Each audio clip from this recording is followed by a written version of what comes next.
Creo que habemos una cantidad suficiente para poder empezar a tirar líneas generales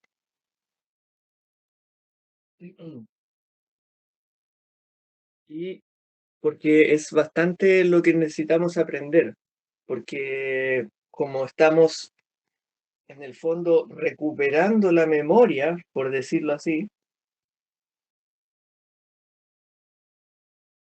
estamos recuperando la memoria,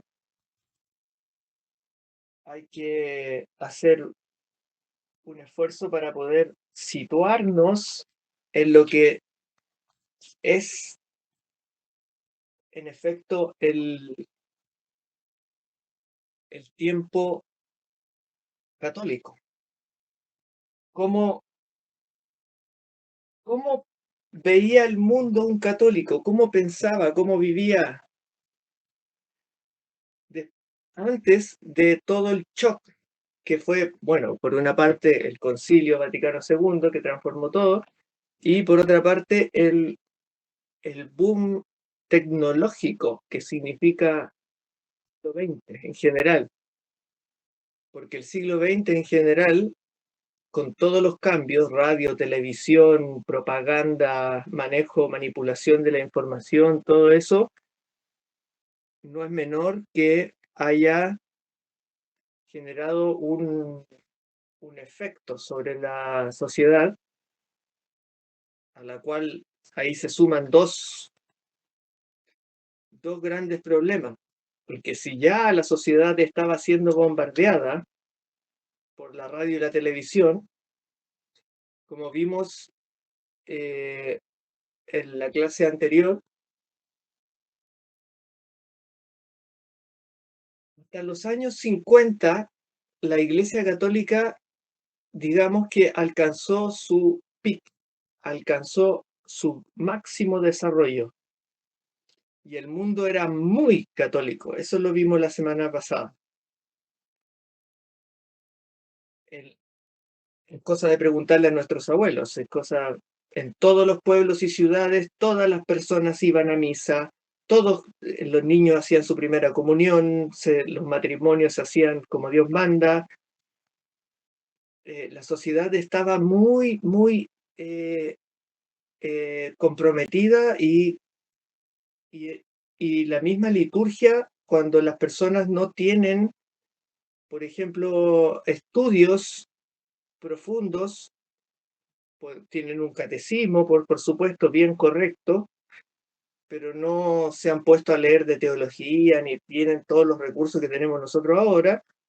La liturgia bien hecha es en el fondo el Evangelio en acción y actuando. Entonces eso permite que las personas absorban la verdad de la fe a través de la liturgia. Entonces las personas podían darse cuenta de qué es lo más importante, qué es lo más sagrado, dónde están los puntos importantes a través de la liturgia. Y con la liturgia me refiero, obviamente, en primer lugar, a la Santa Misa y los sacramentos y todo tipo de festividades, procesiones y fiestas que son locales también, y la comunión de los santos, todo lo que implica el mundo católico. Eso impregna a las personas dándole valores, orientándolas, les dice qué está bien, qué está mal, no como las personas hoy en día que andan por el mundo como peces muertos que se los lleva el agua, no van con, no tienen un eje de movimiento que tenga sentido. En cambio, para el católico original, católico apostólico romano, tiene clarísimo cuál es el eje de movimiento. Y su vida se ordena conforme a eso, y eso permite solucionar el problema del hombre contemporáneo, que es la falta de sentido, el individualismo, el materialismo, la depresión, el consumismo, todo ese tipo de cosas. ¿Por qué? Porque cuando se tiene a Cristo hay una plenitud y el ser humano ya llena su corazón con Cristo y no necesita estarlo llenando con banalidades, lo cual no es un desprecio hacia el mundo material, porque, como he dicho muchas veces, el mundo material no, tenemos que vernosla con el mundo material, querámoslo o no, porque somos seres que tenemos cuerpo y la creación es buena. Dios mismo lo dice. Cuando crea el mundo y vio que era bueno, cada vez que crea y vio que era bueno. Y cuando termina la creación, ¿qué es lo que dice? Y vio que, Todo era bueno. que era muy bueno. Es muy bonito eso. Entonces, vamos a ver de inmediato que en los misales suelen entrar con una... Vamos a hacer primero para que nos entremos en vigor, como se dice, echémosle una mirada a los misales.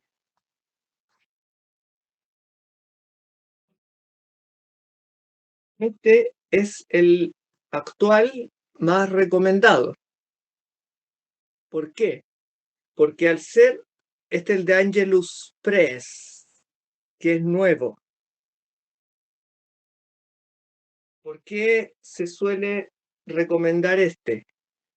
Porque está hecho para personas como nosotros que tuvimos que reaprender todo de nuevo. Entonces no se da por sabido cosas que los misales de la época daban por sabido de una persona, de un fiel. O sea, no explican todo porque dan por hecho de que el fiel lo sabe. Que nuestros abuelos sabían más que nosotros. En lo que a fe católica se refiere, nuestros abuelos sabían más que nosotros. Entonces, los misales antiguos, los misales de los años 50 aproximadamente, de ahí hacia atrás, hay muchas cosas que no explican. En cambio, este misal va explicando, tengo que ubicar dónde está la cámara, ahí. Este misal de Angelus Press tiene un devocionario al comienzo y da unas lecciones impresionantes. Tiene como un mini catecismo que permite ir haciendo, vienen los cantos a Nuestra Santísima Virgen María por siempre, las letanías, las letanías a la sangre preciosa, las letanías al corazón, al Sagrado Corazón, las letanías del Santo Nombre de Jesús, vienen los rezos más importantes, los rezos de acción de gracia, los rezos de... Uy, es impresionante la cantidad de información que trae para poder permitirle al católico recuperar en todo lo que se pueda y se pueda meter dentro de un misal.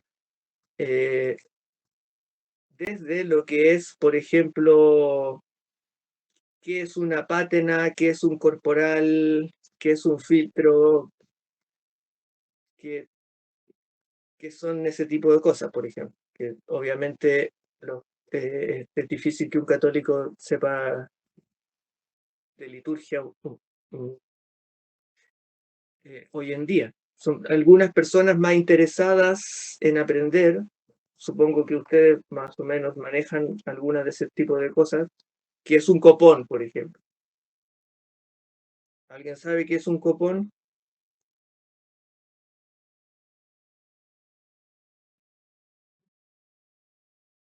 El copón es donde se ponen las hostias y de ahí se van sacando. No confundir con el cáliz. porque el cáliz es donde está la sangre de nuestro Señor Jesucristo. El copón es como un cáliz, tiene la misma forma de una copa, pero es más grande, más ancho. Y es donde el sacerdote tiene todas las hostias, que normalmente se ordenan así, como, como que las pone como como si fueran fichas, y hace ¡fu! y las y quedan ordenaditas así, eh, quedan muy bellamente ordenadas. Y el copón es donde se lleva el cuerpo de Cristo para la Santa Comunión.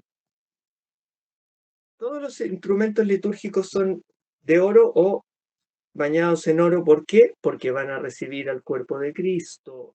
Y el cuerpo de Cristo es santo.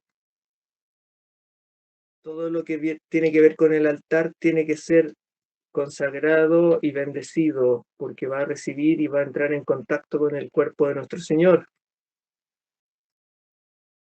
Estoy buscando una parte que debería haberla dejado marcada, donde aparecen los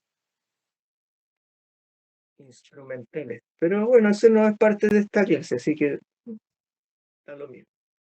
Lo que sí es parte de esta clase es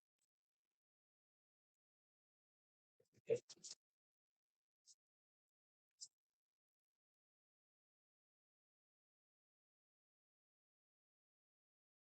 ¿Se nota lo que dice?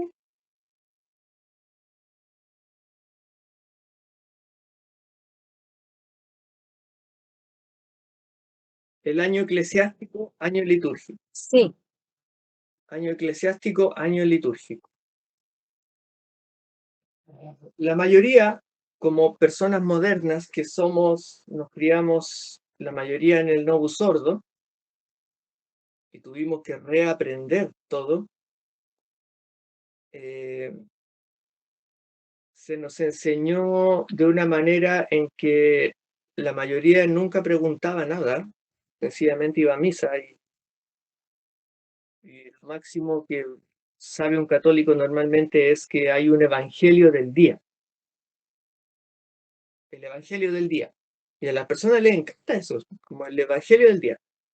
Y eso funciona, el problema de eso es que uno de los tantos problemas de eso es que se suele tomar como ocupar como un lugar que es como eso, como frases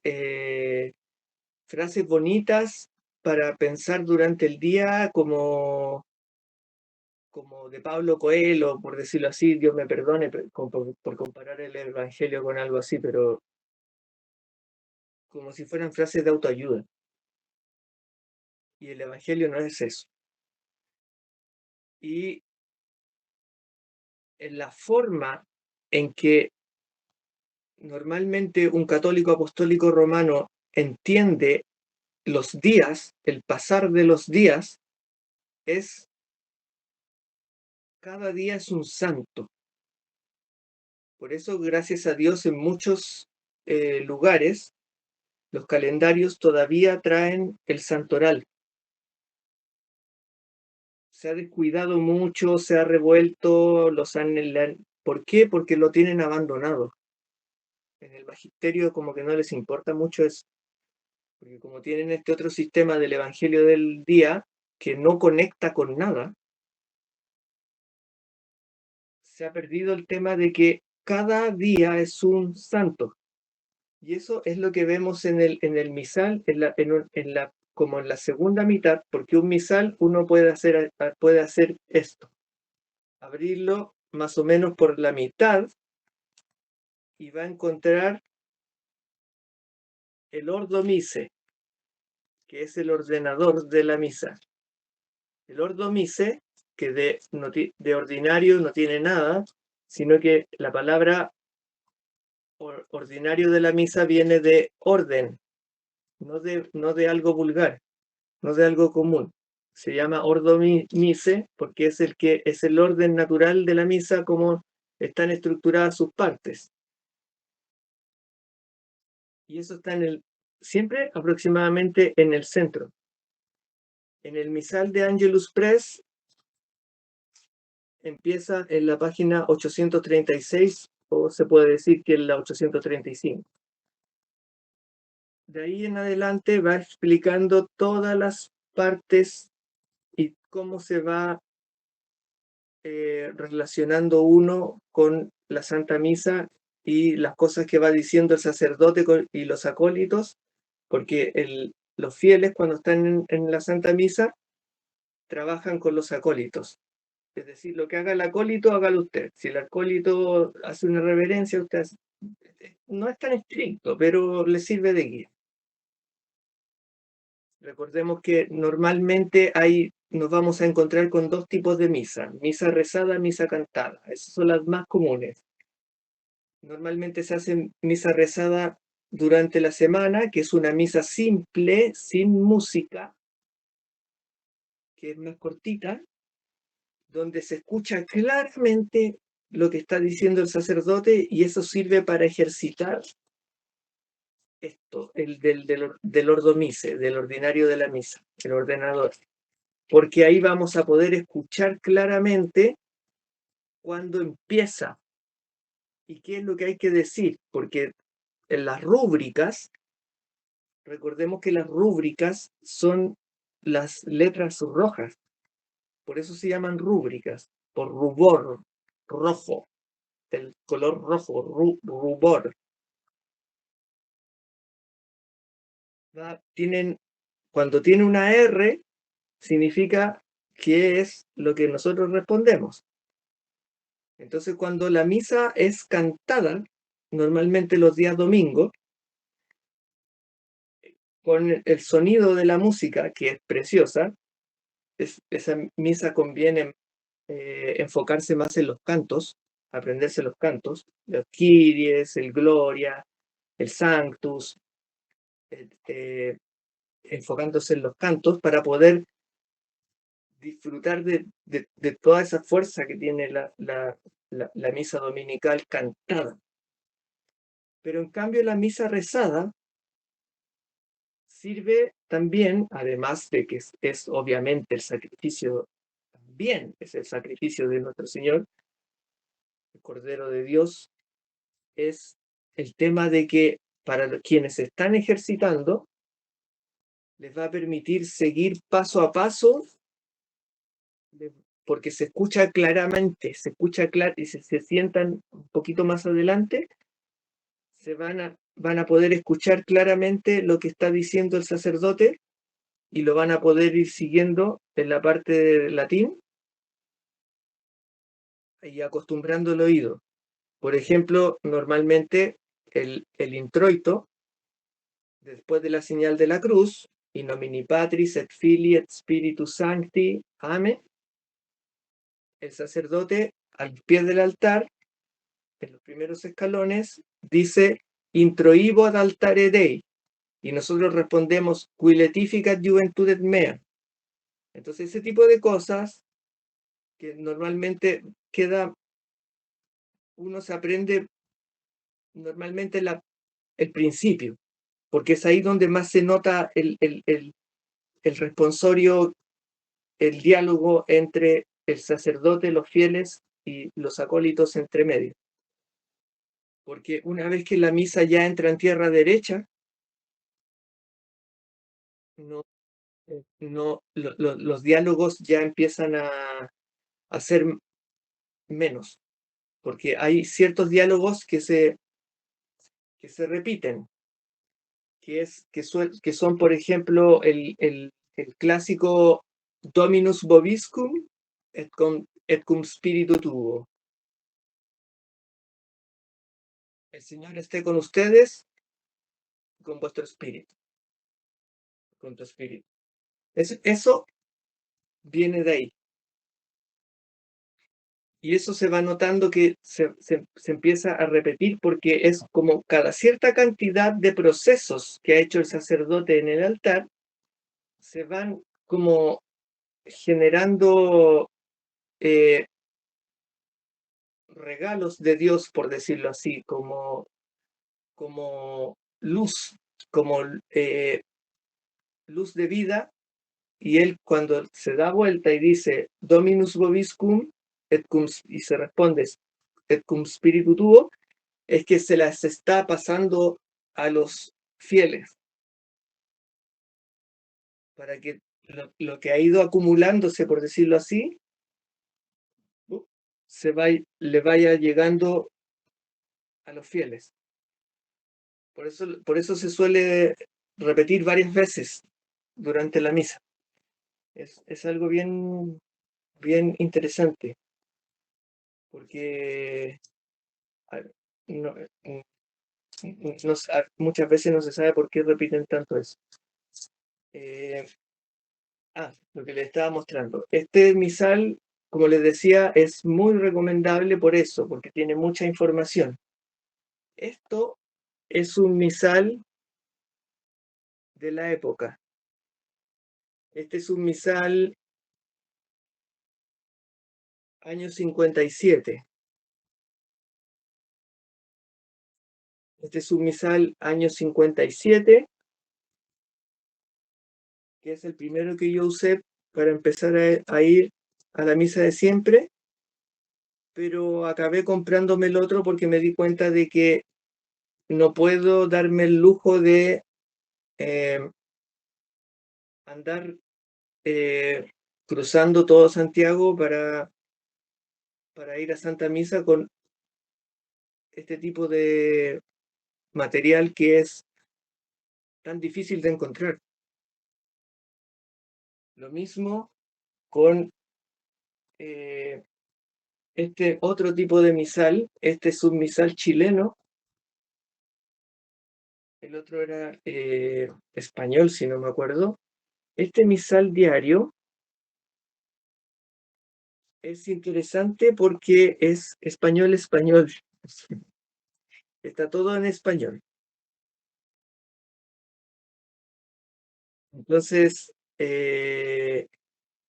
más que ir siguiendo la Santa Misa, lo que permitía es estudiar la misa. Porque como les mencioné alguna vez en un audio, una vez, o se lo mencioné a una hermanita, no recuerdo bien, no importa, lo vuelvo a repetir, es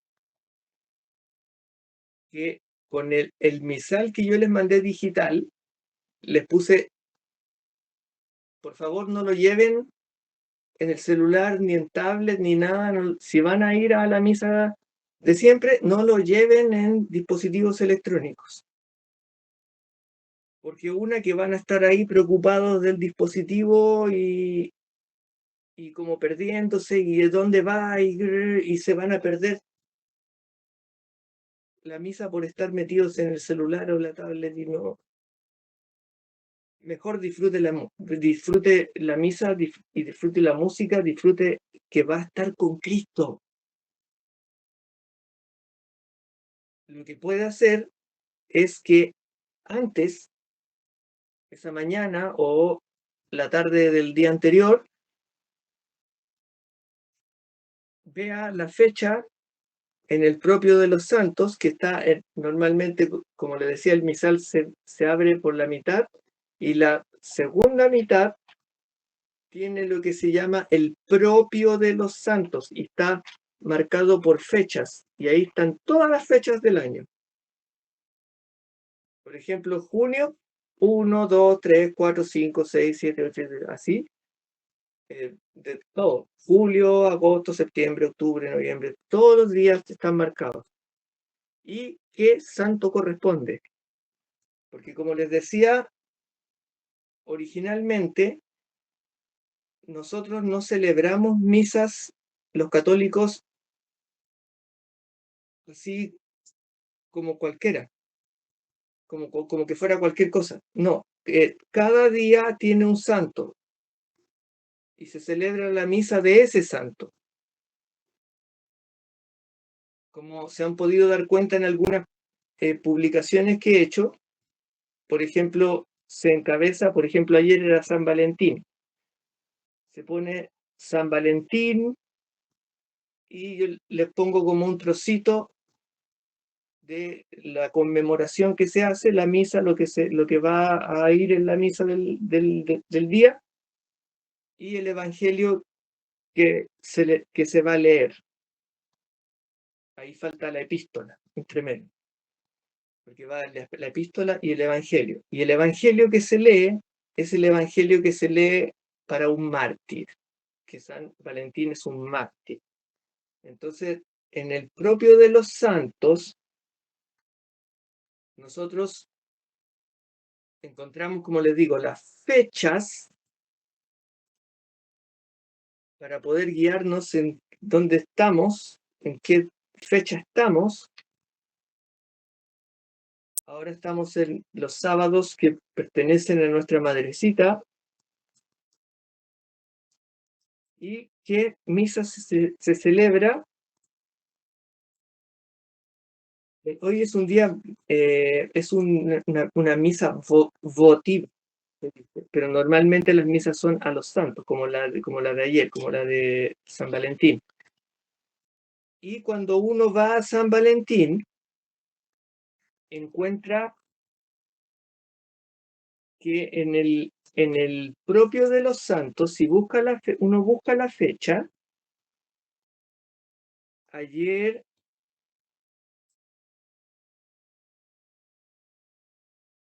era 14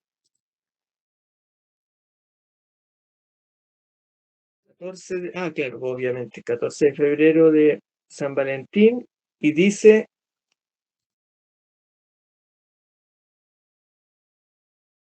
misa que se va a celebrar. A ver, ¿se alcanza a notar o no? ¿Se alcanza a notar o no se enfoca? Bueno, para los que puedan verlo, dice misa, in virtute. Las misas tienen un nombre y es el nombre de las primeras palabras que se dicen en la misa, que es el introito. Y dice misa de un pontífice, de un mártir no pontífice, página 943. Entonces, desde San Valentín, 14 de febrero, nos manda a la página 943. Y en la página 943 lo que vamos a encontrar, estoy haciendo una pequeña introducción, no se preocupen, esto lo vamos a aprender, pero después van a quedar peritos en esto. Yo le estoy haciendo, como les dije, un calentamiento nomás.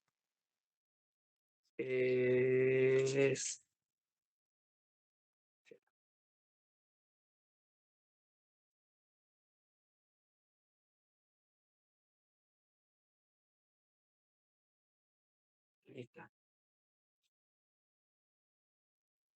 Cuando uno llega ahí, llega a donde dice misa de un mártir no pontífice.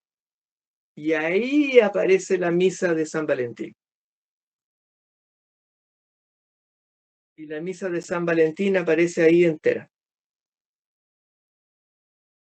Entonces, donde están las fechas, dice el santo del día y dice qué es lo que es el santo, si es papa, si es virgen mártir, si por ejemplo fuera San Esteban sería protomártir porque fue el primer mártir, si es abad, si es doctor de la iglesia, y eso va a determinar qué tipo de misas le va a corresponder. Diga, hermanita Marcela.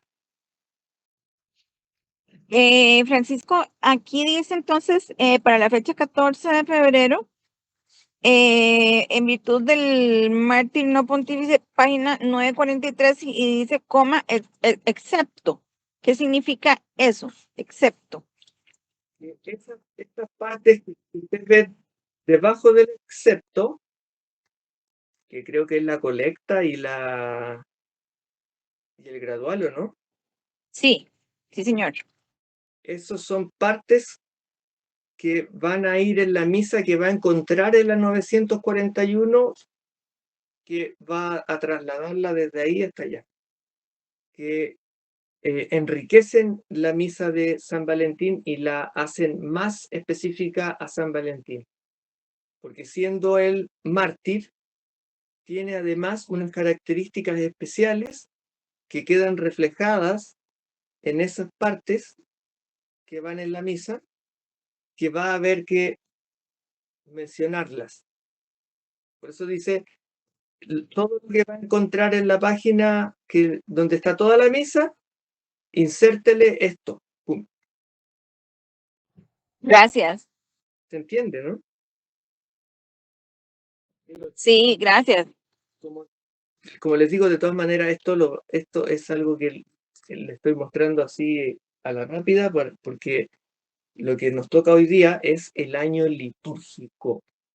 Porque como les decía, nosotros fuimos criados en un año litúrgico muy distinto, que tiende a interpretarse como un círculo en tres ciclos, que le llaman ciclo A, ciclo B, ciclo C. No sé si saben un poco de eso, que hay ciclo A, ciclo B, ciclo C, y que el año litúrgico lo suelen representar de una manera muy extraña, que en algunas representaciones se les nota, como dicen en la península, como dicen los españoles, se les nota el plumero, por decirlo así. A mí, si se puede ver esto. ¿Qué parece esto? Tiene hasta las escamas.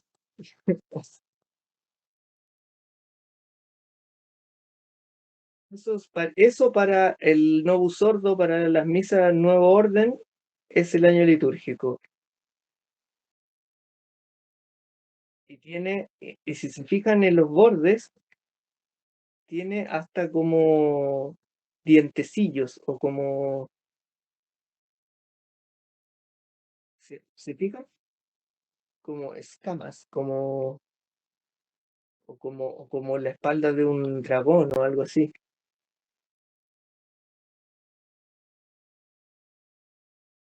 ¿Por qué dibujan el año litúrgico así? Como si fuera una serpiente o un dragón. Es bastante extraño. De todas maneras, estas imágenes yo todo esto se lo voy a ir mandando. Ustedes tienen que escribirme, porque yo no tengo sus nombres todos anotados, porque como son tantas personas, algunas personas ya que estuvieron en el curso pasado ya sé más o menos cómo enviarles material. Pero de los presentes, tienen que escribirme para poder enviarles material. Esto es muy extraño. ¿Por qué hacer el año litúrgico así?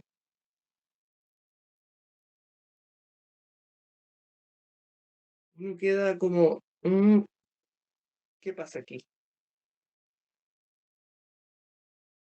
Porque resulta que a veces se habla de ciclos. Desde hace muchos siglos a veces se menciona, es que durante el ciclo de tal temporada, pero eso nunca fue muy relevante. Pero hoy en día, colgándose un poco de que sí ha sido mencionado y sí se ha ocupado la palabra ciclo, están como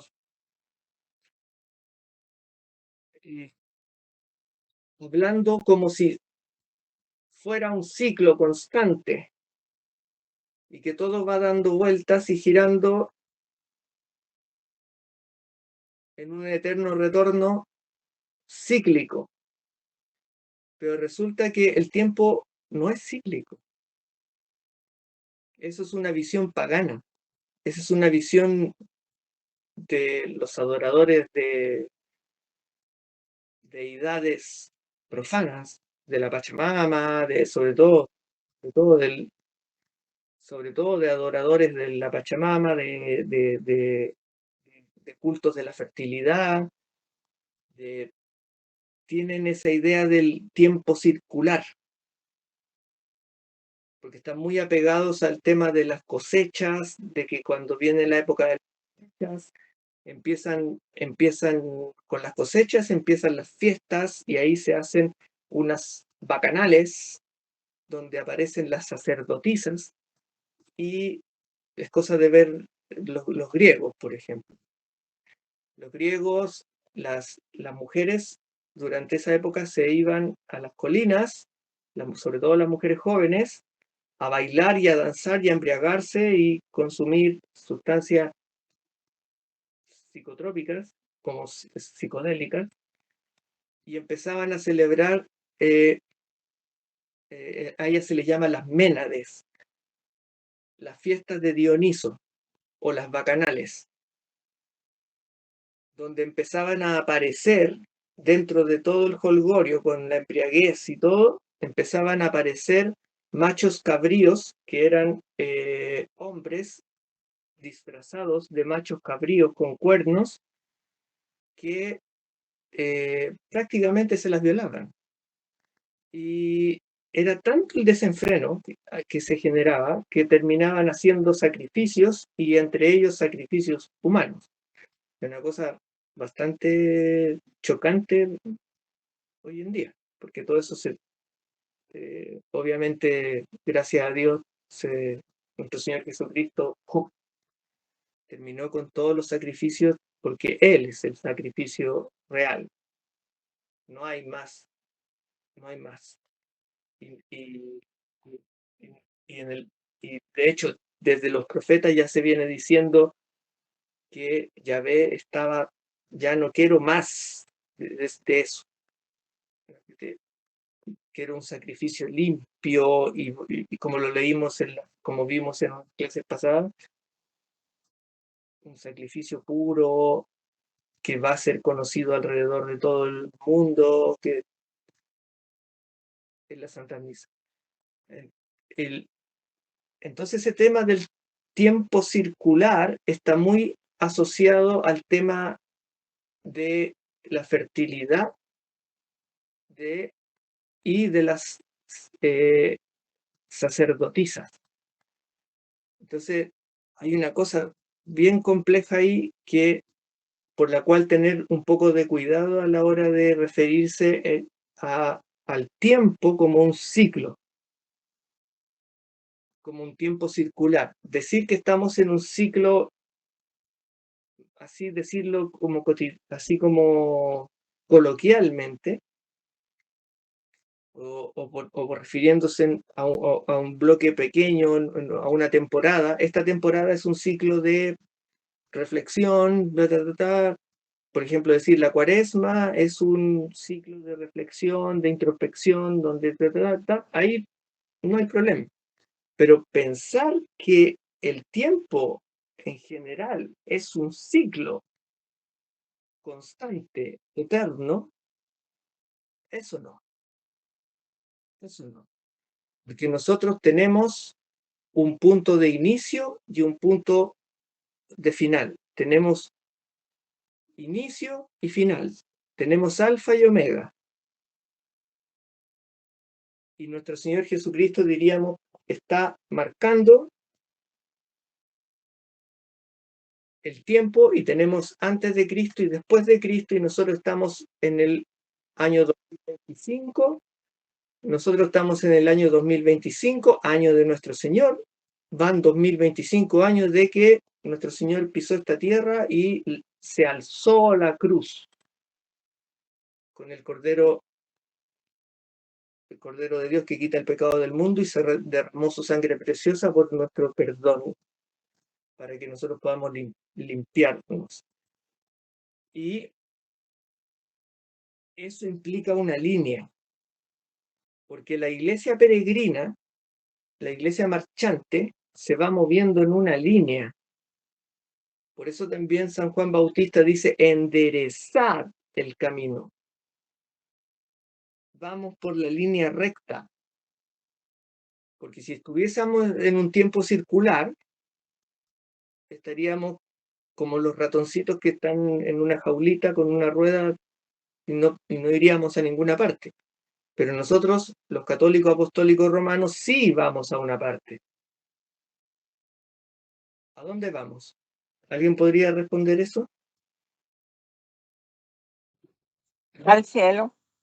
Al cielo. Sí. ¿Y antes que eso?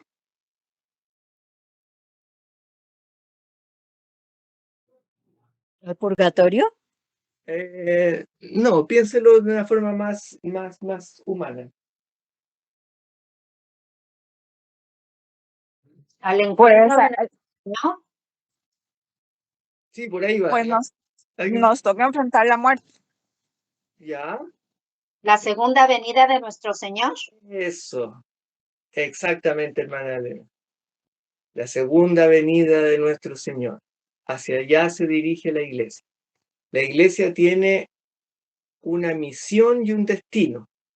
La misión de la iglesia es salvar almas y el destino es la segunda venida, el día postrero, el final. Y para eso hay que seguir el camino recto y no desviarse, ni a la izquierda ni a la derecha, no desviarse, seguir el camino recto. Y ese tiempo, esa temporalidad es recta, es una línea, no es un tiempo circular. ¿Por qué? Porque tiene sentido, es una flecha. Es una flecha en el tiempo. Y ahí se mueve la iglesia peregrina, marchante, y arriba está la iglesia triunfante y abajo la iglesia purgante. Entonces, cuando nosotros tenemos ya una noción de eso, nosotros... Diga, hermana Sandra, ¿quiere decir algo? No, perdón. Ah, ya. Nosotros notamos que hay una diferencia clave de que el tiempo católico puede, claro, todos los años vamos recorriendo el año litúrgico, el tiempo eclesial, el tiempo de la iglesia, que es completamente espiritual. No es ordinario.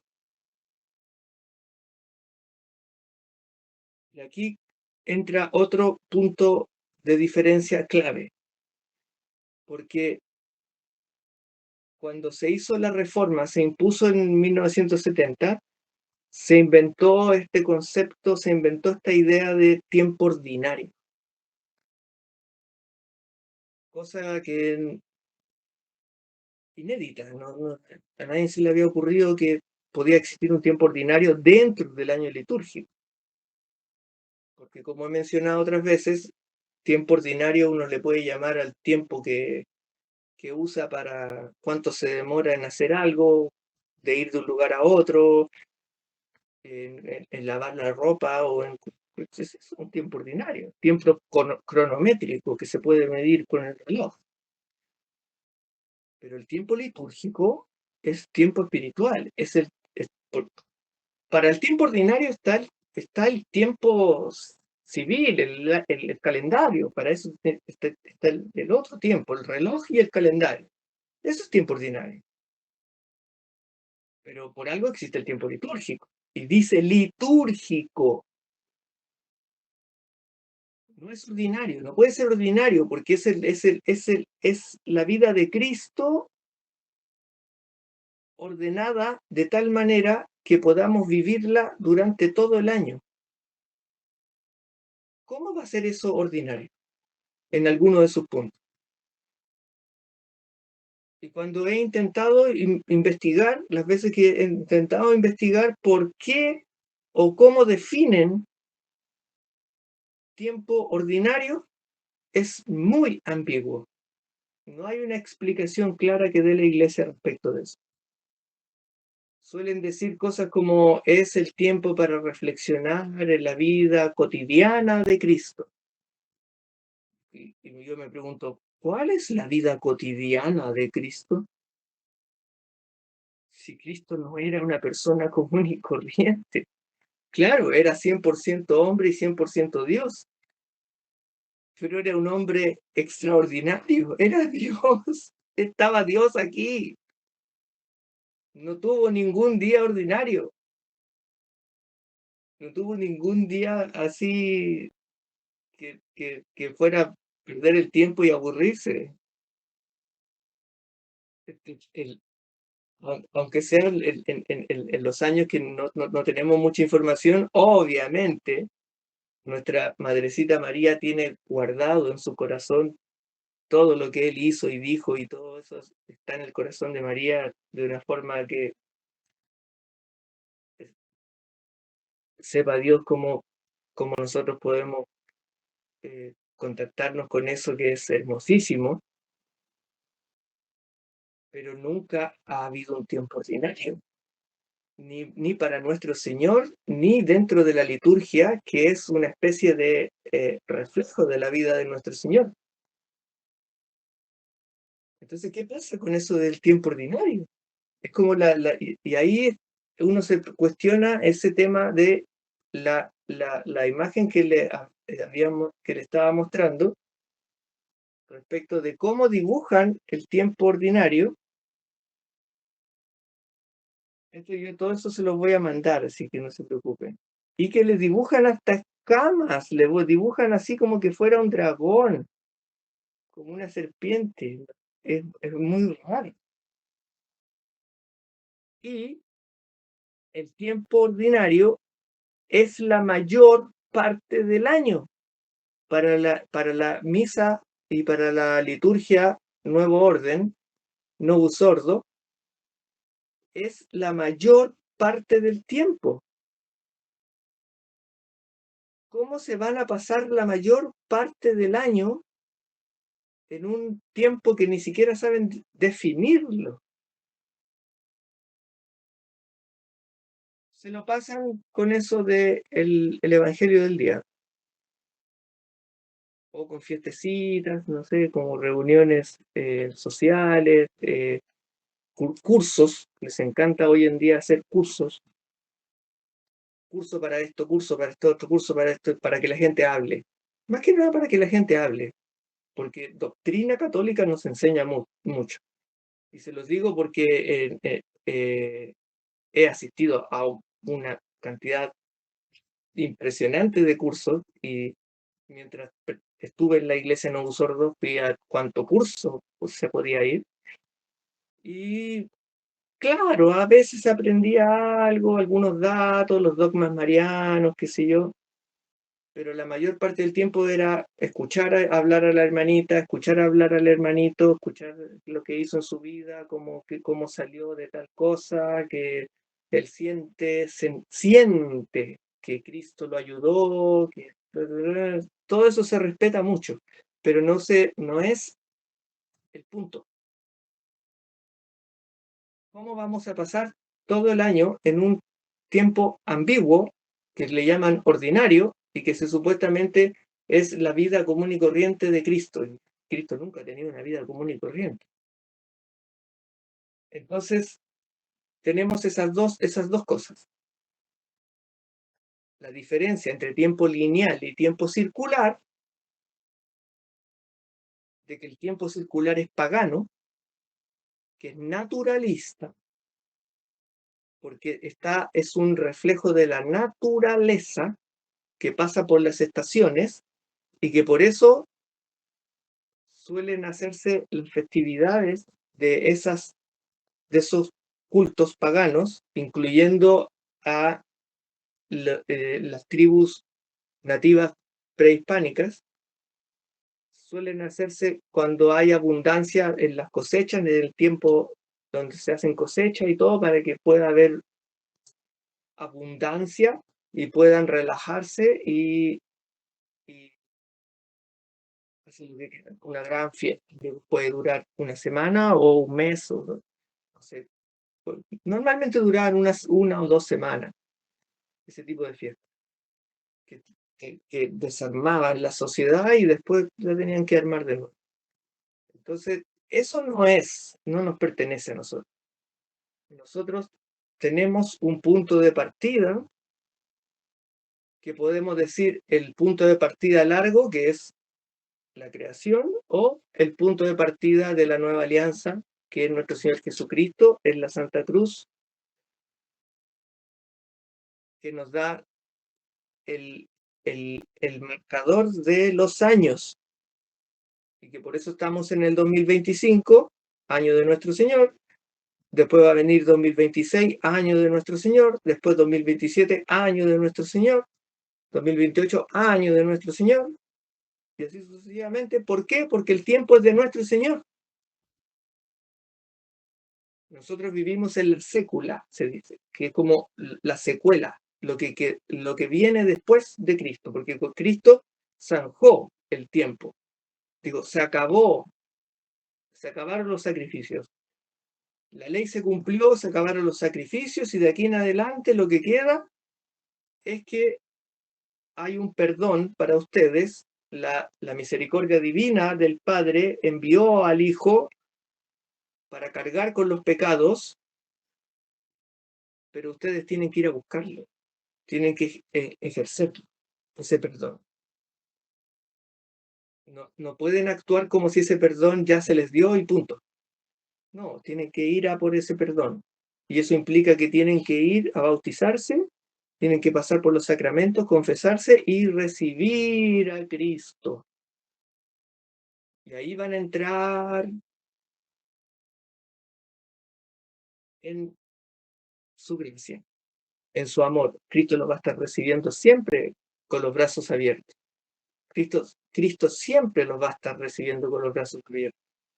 Vengan de donde vengan, vengan de la religión que vengan de donde vengan, siempre que rechacen al malo, siempre que se bauticen, siempre que se confiesen, siempre que amen a Cristo y deseen entrar en su camino, porque el camino de Cristo es el único que lleva a la salvación, que lleva al Padre. Eso marca nuestro tiempo lineal. Entonces, eso es muy importante para tenerlo como guía de saber cómo se ordena el tiempo católico. Entonces, teniendo eso ya bien claro como diferencia,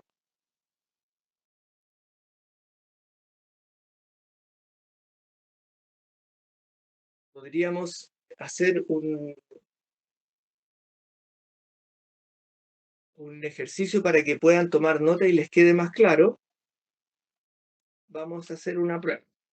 Esto no lo habíamos hecho en las clases anteriores, pero vamos a hacer una prueba. Denme un par de segundos y voy a ver si podemos pasar a la habitación con pizarra, por decirlo así. Y vamos a activar la pizarra. Denme unos segunditos.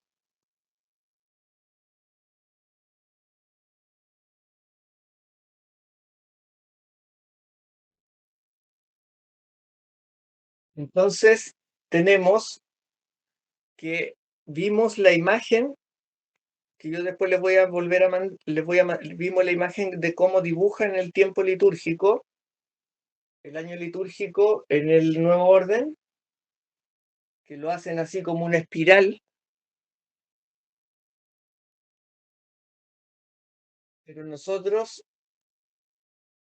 estamos en el tiempo lineal. Y en la plenitud de los tiempos,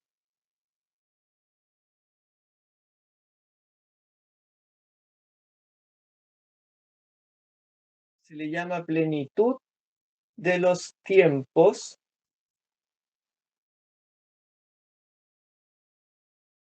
¿Se alcanza a ver? Ah, tengo que maximizarlo, perdón, discúlpenme. Ahí sí. ¿Se ve derecho o se ve como un espejo? ¿Pueden leerlo derecho o se ve como un espejo? Se ve bien. ¿Sí? ¿Se lee? Ya. Ahí es cuando llega nuestro Señor Jesucristo.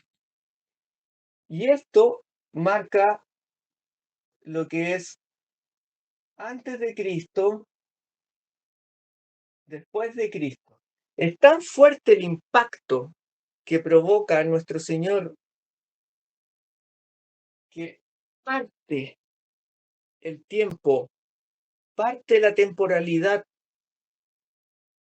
y nosotros pertenecemos de aquí en adelante a la sécula. Lo que también se podría traducir como los siglos. Per secula seculorum, por ejemplo. Por los siglos de los siglos. Se los menciono así porque a veces se pueden encontrar con un rezo, con una oración o algún texto, y puede decir sécula, y en ese sentido nosotros habitamos la sécula. Entonces nuestro Señor dejó adelantado la Santa Iglesia,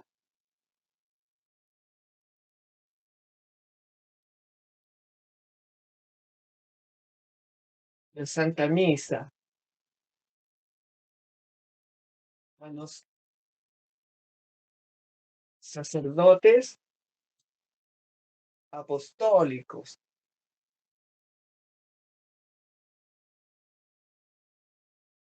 De cierta manera dejó a la Iglesia funcionando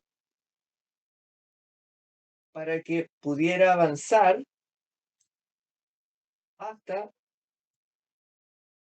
la segunda venida.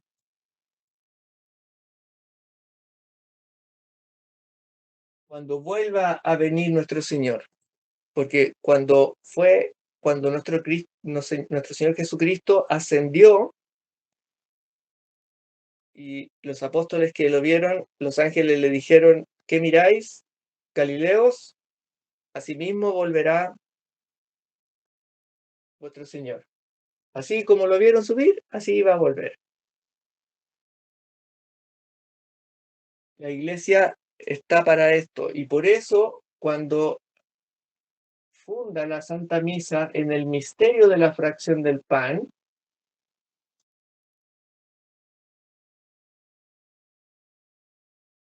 ponerlo así pero que resumido, cuando funda la Santa Misa en el misterio de la fracción del pan, deja dicho: y repetid esto hasta que yo vuelva, hasta el final de los tiempos, hasta el día postrero. Eso es importantísimo, porque significa que la Iglesia está apuntando a la segunda venida. Y esto es lo que dijimos que es su destino.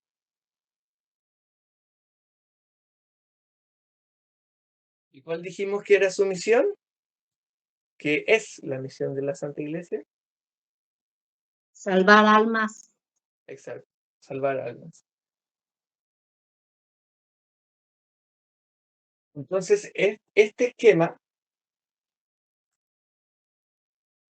cuando nuestro Señor Jesucristo, antes de retirarse y enseña el misterio de la fracción del pan, momentos seguidos en el cenáculo les dice: repetid esto, que es el misterio de la fracción del pan. No les dice: repitan esta cena, hagan una cena. No, les dice: repitan esto, que es consagrar.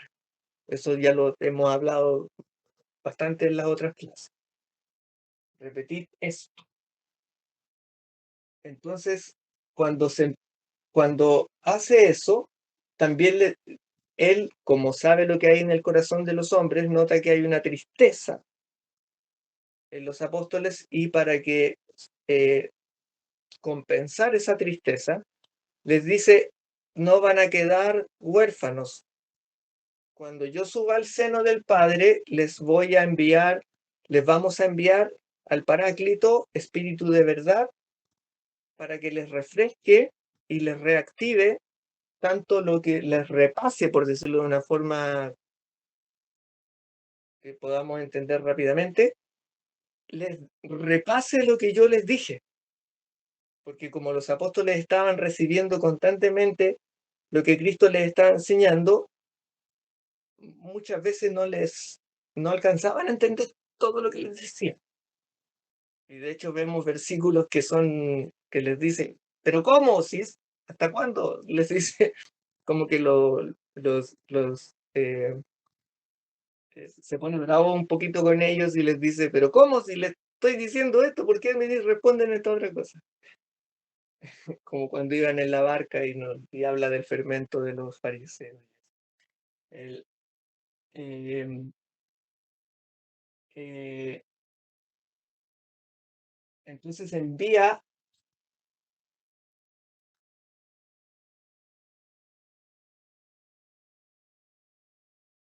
vamos a borrar una parte aquí para que nos quepan.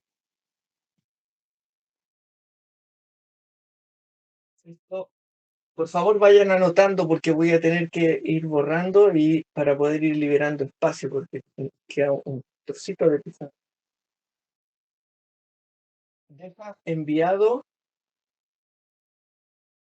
el Paráclito.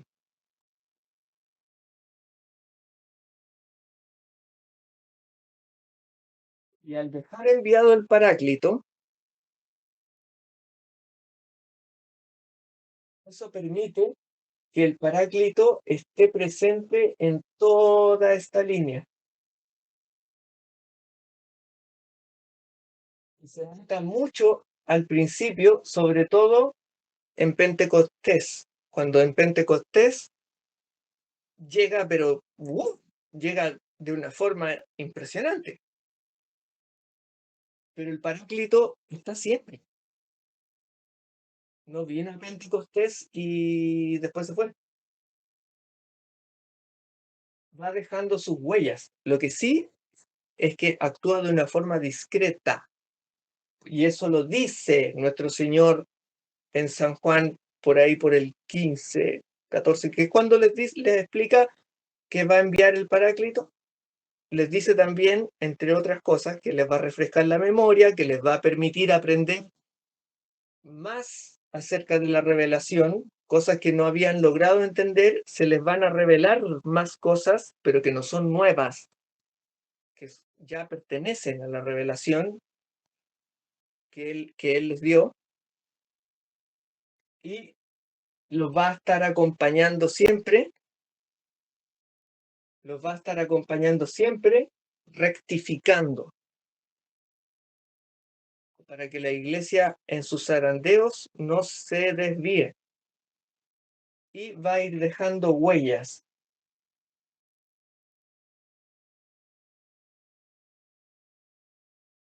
Y esas huellas son la voz de los padres de la iglesia, los doctores de la iglesia, las santas, santos, papas, santos, todos los que han tenido un corazón tan liviano, tan ligero, que ahí va el tema que siempre insisto de sursum corda habemus ad dominum, levantad el corazón, lo tenemos levantado hacia el Señor. El corazón tiene que levantarse y para eso tiene que confesarse y botar todo, soltar todo el peso, soltar las ataduras, los odios, los rencores, soltar todo. Fuera, fuera, fuera, fuera. Y eso va a generar un gran alivio que va a permitir que nos podamos reunir con nuestro Señor en el momento de la comunión de una manera alimenticia para el alma. El alma se va a empezar a nutrir de Cristo. Y eso los santos lo tenían muy claro. De ahí la humildad y la valentía. Entonces eso los pone en una posición que es que el Espíritu Santo puede encontrar puntos por donde entrar y tomar y agarrar las manos de un ser humano, una santa, un santo, y empezar a escribir, como Santa Catalina de Siena, que la suelo mencionar porque es un caso hermosísimo, que ella no sabía leer ni escribir y aparece de un día para otro escribiendo como los ángeles. ¿Y por qué escribía como los ángeles? Porque los ángeles le enseñaron. Es impresionante. Y ella es doctora de la iglesia. Imagínense, pasó de ser analfabeta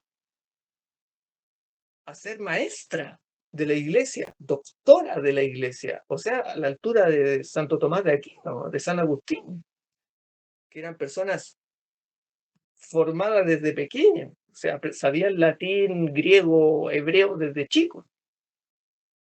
O sea, y ella que no sabía nada, vinieron los ángeles y se le soltó la pluma. Esas huellas son inspiración. Lo mismo que las catedrales, cómo nació la música litúrgica, la música sacra, que es nuestra música católica original, todas huellas del Paráclito. Santas, santas, sagradas. Por eso se dice música sacra, porque es sagrado. Un pequeño paréntesis. Nosotros, como católicos, reconocemos tres, esto lo mencionamos, lo voy a volver a mencionar para a ver si se acuerdan. Tres lenguas sagradas. ¿Cuáles son?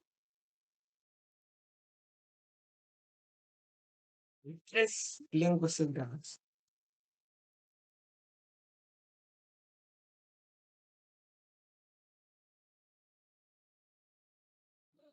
¿Arameo? Sí. ¿Hebreo tampoco? Sí. Hebreo,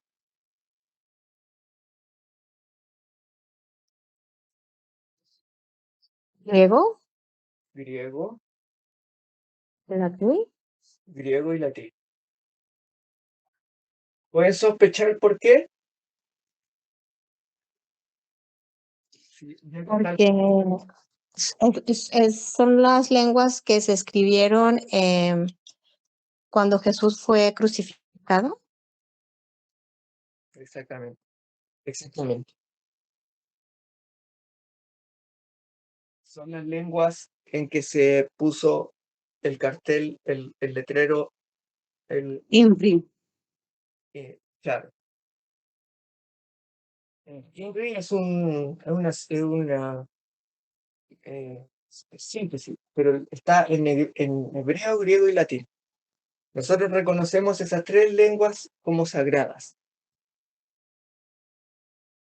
Y cuando nosotros echamos un vistazo a nuestros verdaderos hermanos separados, que son los católicos apostólicos orientales, nos vamos a dar cuenta que ellos usan el griego. Bueno, los judíos usan el hebreo. ¿Y cuál nos corresponde a nosotros si nosotros pertenecemos al rito latino?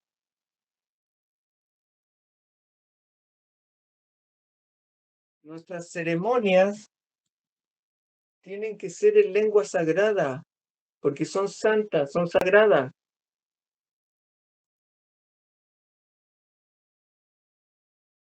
Ahora, lo que se hace es que se lee el Evangelio, la epístola, se lee las epístolas, se lee el Evangelio y eso también se lee en español. Y ahí no hay ningún problema, se entiende perfectamente y obviamente el sermón, que es un buen, o sea, entre la epístola, el Evangelio y el sermón, tiene una gran parte de la Santa Misa en español. Porque lo otro que está, la parte que está en latín, sagrada, es la parte que en realidad le confiere más al sacerdote que a nosotros.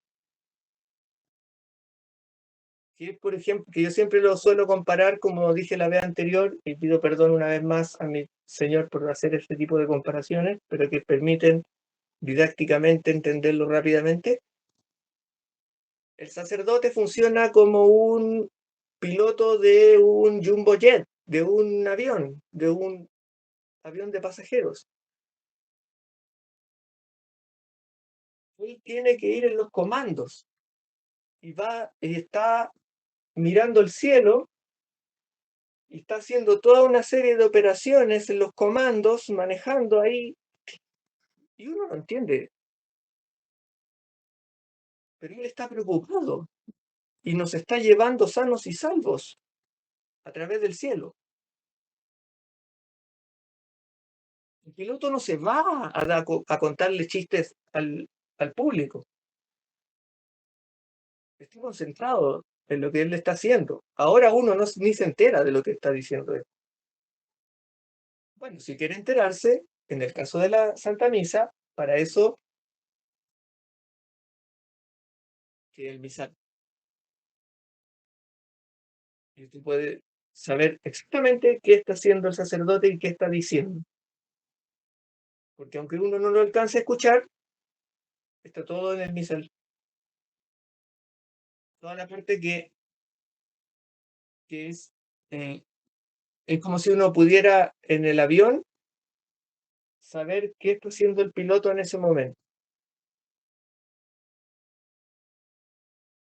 Y uno ve que el sacerdote está haciendo, se mueve para acá, hace unas cruces, hace una genuflexión, ves al altar, hasta, llegan los acólitos, inciensan, hacen muchas funciones, y mientras tanto normalmente nosotros estamos cantando. Por eso cuando nosotros vamos normalmente a la misa de domingo, es para empezar, sobre todo las primeras veces que vamos, es más recomendable aprenderse los cantos. El Kyries, Kyrie eleison, el Gloria, el Credo, el Sanctus, el Agnus Dei. Eso podríamos anotarlo para que... Permiso.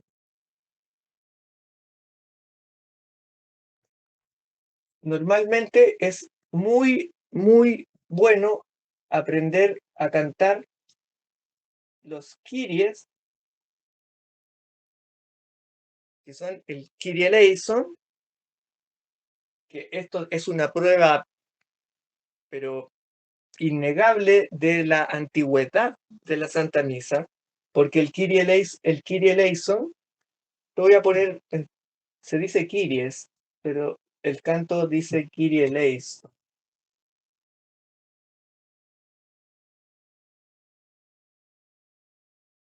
Pues Kyrie eleison,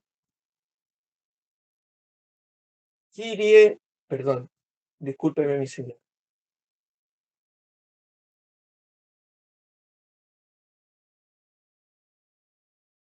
Christe eleison,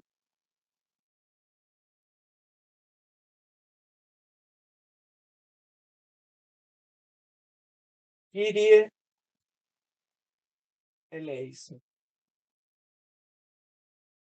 ¿Alguien puede intuir más o menos por qué son así? ¿Tres formas? ¿Se repite esas tres veces? Por la Santísima Trinidad. Sí, exactamente. Y de hecho van 3 por 3.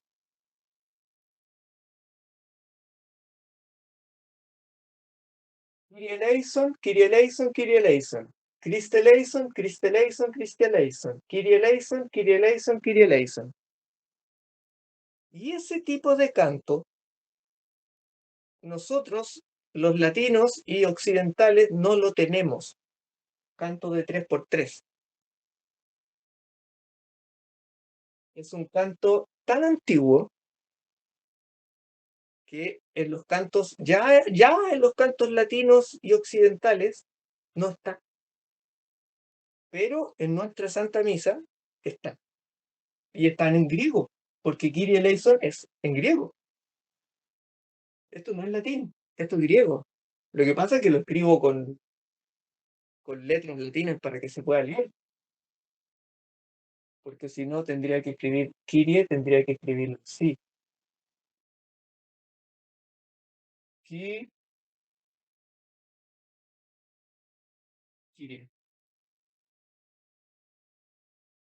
Sería, no les quiero meter si griego, si no, sería puro. No, en este caso no es necesario. Pero es griego. Eso significa que viene desde muy atrás. ¿Por qué? Porque las cartas paulinas, las epístolas, los evangelios están en griego. Originalmente están en griego. Y los cultos que hacían en las primeras comunidades probablemente eran en griego. Y así, por eso, San Pablo se escribía con los colosenses, con los tesalonicenses, se escribían en griego. Y además que usaban la Septuaginta. ¿Alguien sabe qué es la Septuaginta? Permiso, señor. ¿Alguien ha oído hablar de la Septuaginta? Voy a escribir grande para que se note. Se suele decir que es una Biblia, pero no es una Biblia. Es el Antiguo Testamento, en realidad son los textos judíos, son las escrituras. Francisco, la Septuaginta es la misma de los 70, ¿cierto? La de los 70.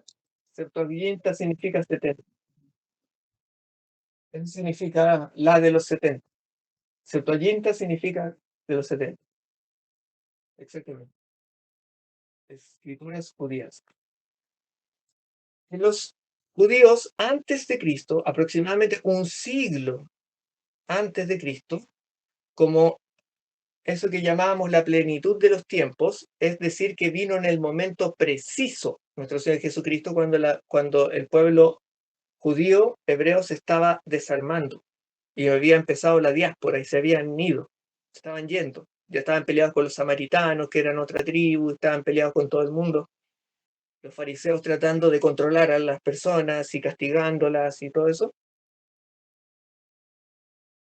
Muchos judíos se fueron a vivir a otros lugares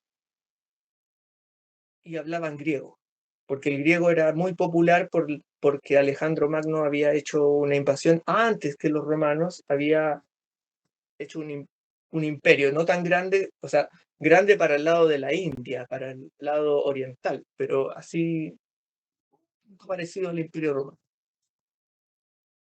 Y las personas terminaron hablando griego, y los judíos hablaban griego. De hecho, los judíos con los que les tocó vivir a nuestro Señor Jesucristo hablaban griego, arameo, y los que eran sacerdotes y escribas, fariseos, hablaban hebreo. El pueblo no hablaba hebreo, hablaba arameo y sabía griego y arameo. Y normalmente el griego se usaba para documentos y cosas importantes. Era como el idioma para dejar la cosa clara, porque el arameo era como un lenguaje callejero, era como una lengua popular callejera que se podía prestar para malos entendidos. Entonces, cuando algo se quería dejar claro, sin confusión, se dejaba en griego, porque el hebreo ya se les había olvidado. Entonces, en un momento, como les digo, como un siglo, 100 años más o menos antes de Cristo, con el dolor del alma, los judíos dijeron, nuestros hermanos judíos que están en la diáspora necesitan las escrituras, pero no, si se las mandamos en hebreo, no las van a entender. Y tuvieron que hacer una reunión y decidir qué hacer frente a ese problema, porque se estaban mezclando mucho con las otras culturas. En Alejandría, por ejemplo, en Egipto, en Grecia, en distintos lugares, lugares donde había mucho paganismo. Dijeron, ya, hagamos una traducción, pero no va a ser cualquier tipo de traducción. Vamos a llamar a 70 sabios expertos para que ellos hagan la traducción y los vamos a separar y los vamos a encerrar, que no tengan contacto unos con otros, ni tengan cómo comunicarse entre ellos, van a estar vigilados y tienen que traducir todo lo que viene a ser la Torá, todo lo que viene a ser el Bereshit, todo lo que viene a ser lo que nosotros llamamos Antiguo Testamento, el Pentateuco, etc., traducirlo al griego. No recuerdo cuánto tiempo habrán demorado, si 1 año o 3 años, no sé cuánto tiempo demoraron, hasta que se cumplió el plazo y todos empezaron a decir, ya, listo, tengo la traducción. Todo muy solemne, a presentar sus traducciones. Y al momento que presentaron sus traducciones, los encargados, sacerdotes encargados de revisar las traducciones, se dieron cuenta de que los 70 habían hecho una traducción idéntica. Una traducción idéntica.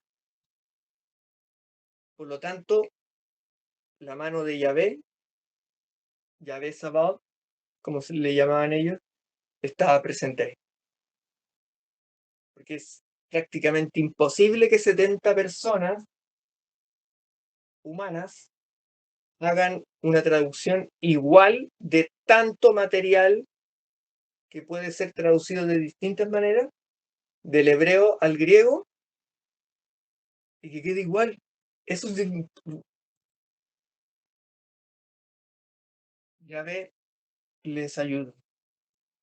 Ahora uno dice, si Yahvé los tenía tan botaditos en ese tiempo, ¿por qué nos ayudó con eso? Porque esto les ayudó a las primeras comunidades. Y las primeras comunidades, como le decía, los judíos no hablaban hebreo, pero sí hablaban griego. Entonces podían leer los salmos, leer todas las huellas que había de Cristo en el Antiguo Testamento fácilmente en griego. Y de ahí vienen nombres como Adonai, por ejemplo. Y Kyrie.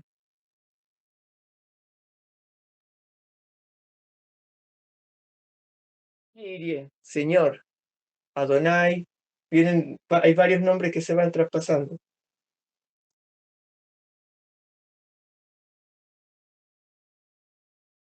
Entonces, las primeras comunidades tenían la Septuaginta y para poder leer los salmos, cantar los salmos.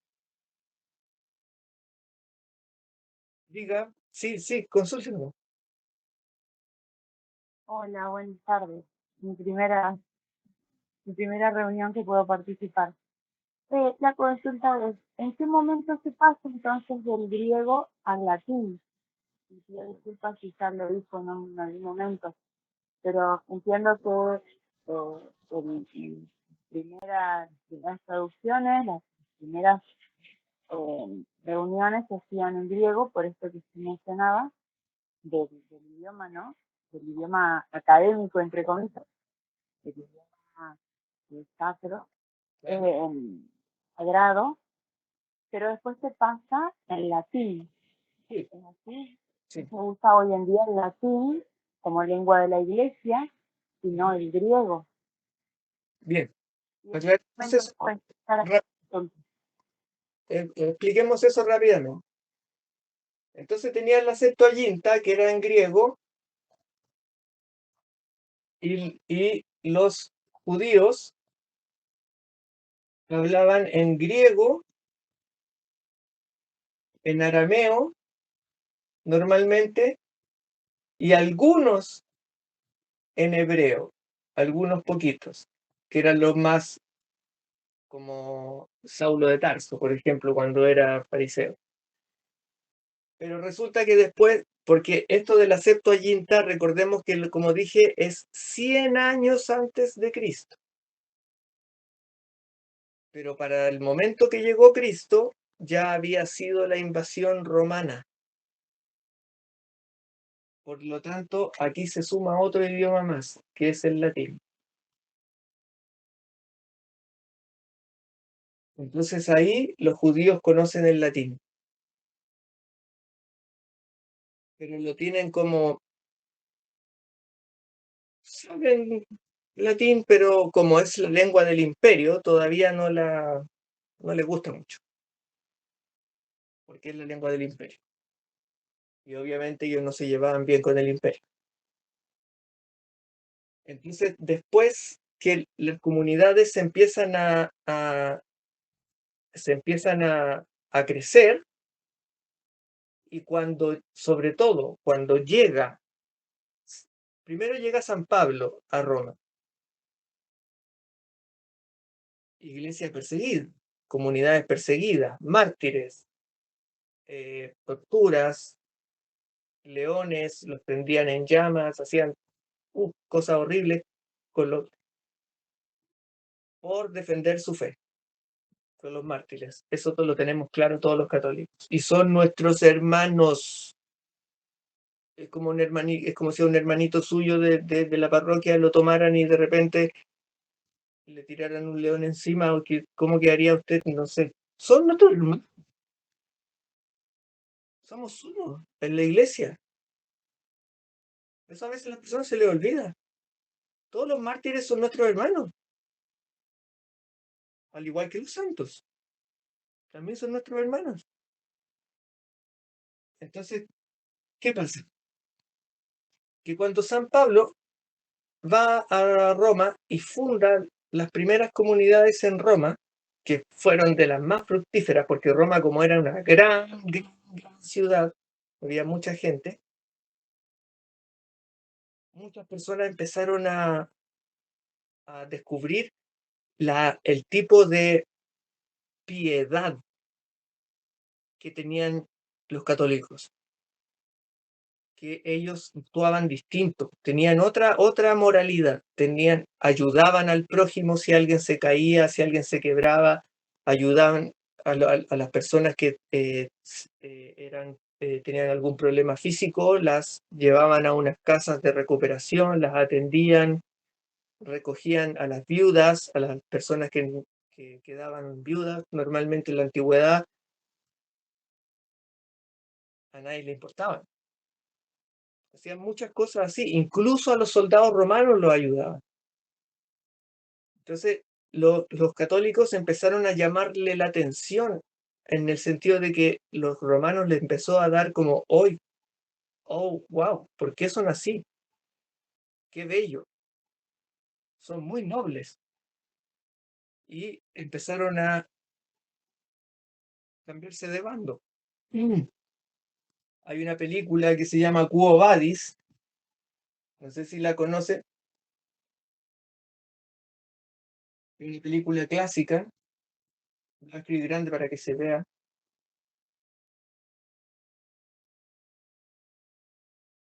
Una clásica de los años 50. Quo Vadis, que es ¿dónde vas? Significa. Quo Vadis Domine, ¿a dónde vas, Señor? Que muestra ese momento, cuando San Pablo estaba fundando las comunidades y llega San Pedro. Y San Pedro enseña el misterio de la fracción del pan, que como dijimos clases anteriores, nunca hay que confundirlo con el ágape, porque los católicos siempre hemos tenido ágape, que es reunirse a compartir el pan, compartir comida. Sí, se puede ver con niños Quo Vadis. De hecho, es una película recomendable para ver en familia y conversar las problemáticas que ahí se muestran. Es recomendable. Porque es de altos valores. Se muestran como valores que levantan la moral. Es bonito eso. No son como las películas de ahora, que es como que, ¡uy! Te da escalofrío. El tema es que San Pedro enseña el misterio de la fracción del pan. ¿Qué significa eso? Enseña la Santa Misa. Porque si bien los católicos, como suelo decir, nosotros nacimos con misa, no con Biblia, nacimos con misa. La Biblia se hizo después, aunque estaban las cartas, aunque estaba la Septuaginta. Eso permitía enriquecer el misterio de la fracción del pan y empezar a formar la primera liturgia, y el Espíritu Santo, el Paráclito, nunca olvidarlo, iluminando. Esto está bien, esto está mal. Esto está bien, esto está mal.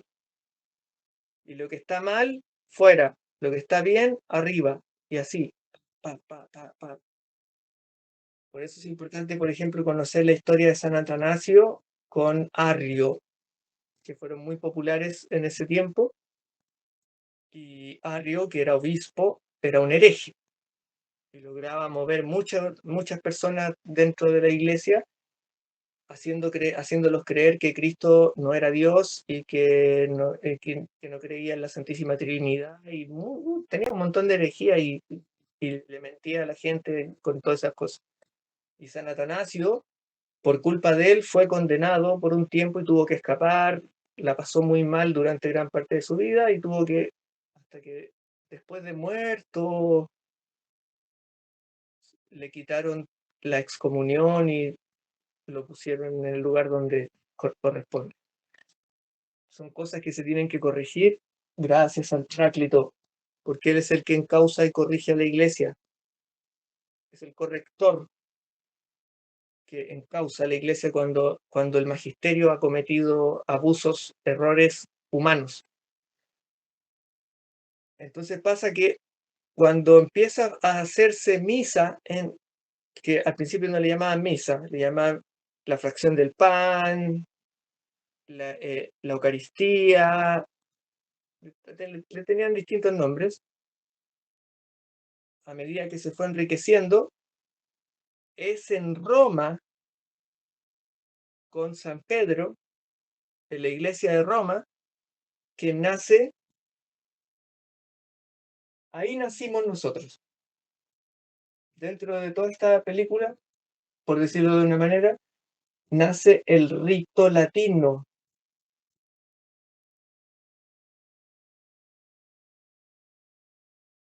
Nace el rito latino. Y es la misa en latín. Que, como dijimos antes, termina siempre con la frase ite missa est.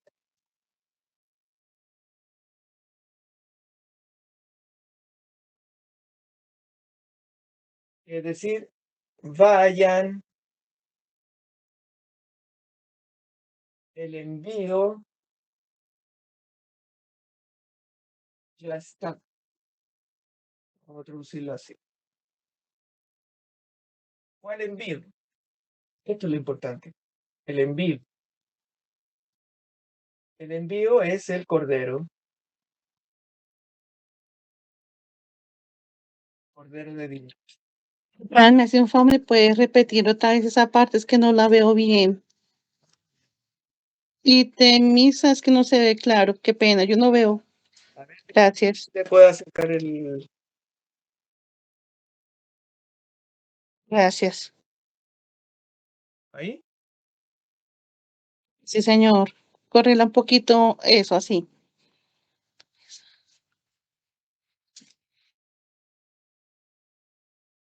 La mesa me queda más atrás, entonces lo pondría más cerca si pudiera. A ver. Déjeme ver si puedo mover. Mira, ahí se puede mover un poco.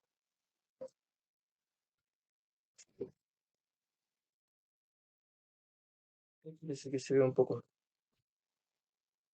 Entonces, misa. De ahí viene el nombre misa. Y entonces cuando nace el rito latino, es decir, la misa en latín, de la cual es responsable San Pedro, nace también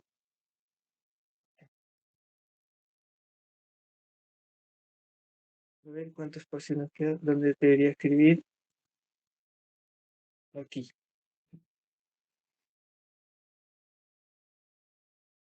Nace también el canon romano.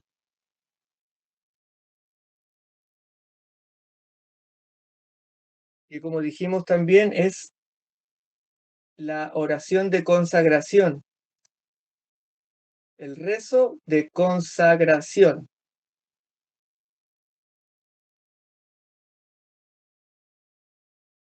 O sea, lo que reza el sacerdote mientras está consagrando, concentrado en el altar, sobre las especies y el vino y el pan, que eran vino y pan, y pasan a ser el cuerpo de nuestro Señor.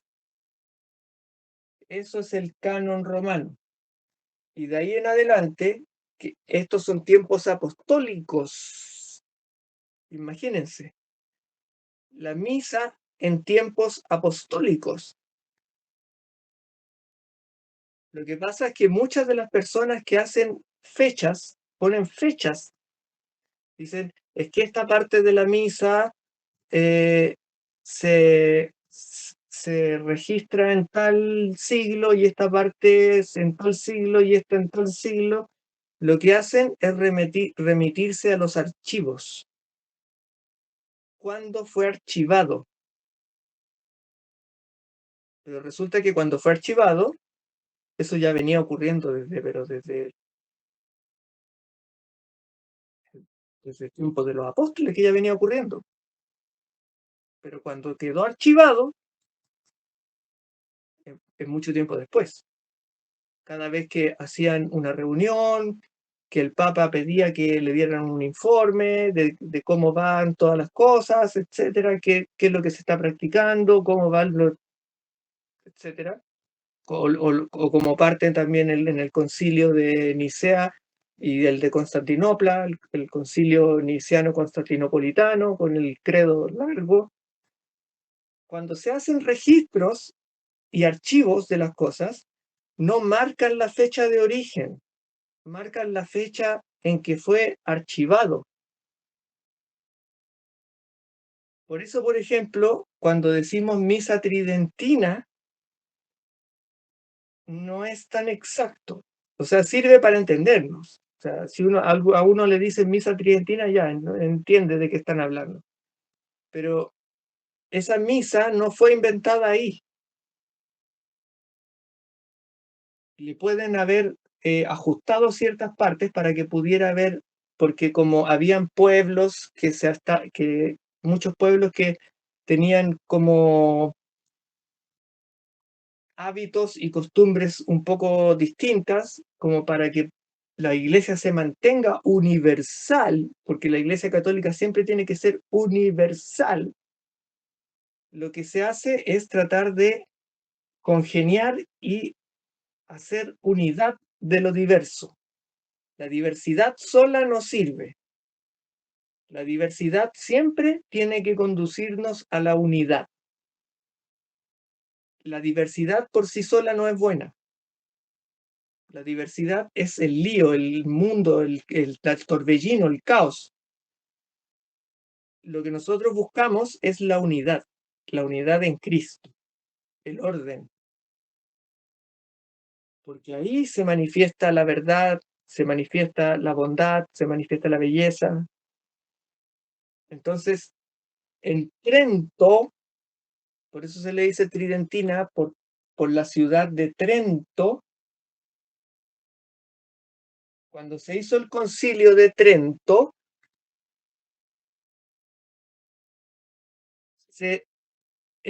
que fue tan importante porque fue el que se hizo cuando apareció Lutero.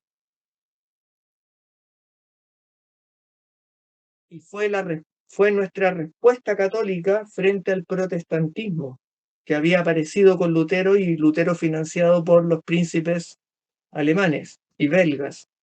Típico los alemanes y los belgas dando problemas a la Iglesia Católica.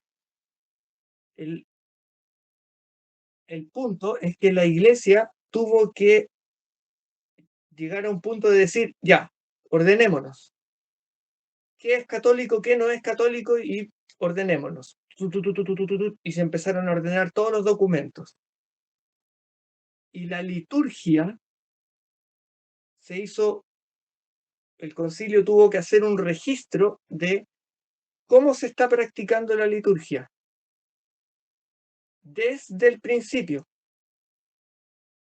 y ver cuál es el eje principal y qué tienen en común lo que hacen en la ciudad de tanto, en el pueblo de tanto, en el pueblo de tanto, en este pueblo, en este y en este y en este otro.